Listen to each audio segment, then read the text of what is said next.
Hi, I'm Kep Kepner, CPA here in Dallas. When you had that corporate job, you experienced corporate drift. That is, you stood by the water cooler and you talked to your buddies. You did fantasy football. You talked on the phone on personal matters. You took extra time doing the work because it really wasn't due right now. It's due next week.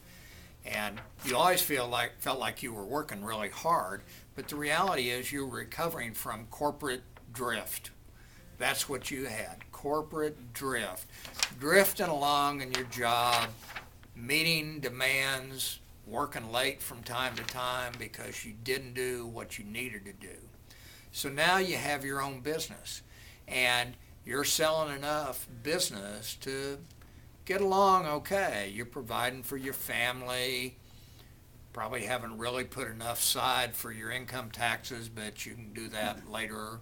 And you haven't really saved for retirement, and you haven't really done the things necessary to build your business into an enterprise.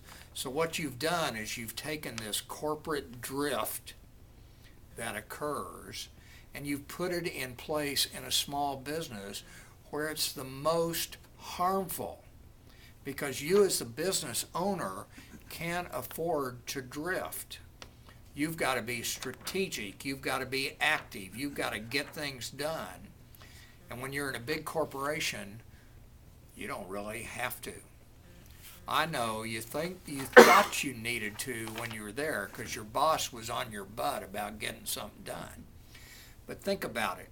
Whenever there's an economic correction, what happens? Big companies lay off people. Why do they lay them off?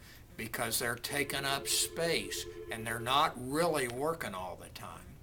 So think about that. If you have corporate drift in your small business, then you're going to drift off into nothingness. Instead, you ought to show the tenacity it takes, and you ought to trust yourself to do what needs to be done.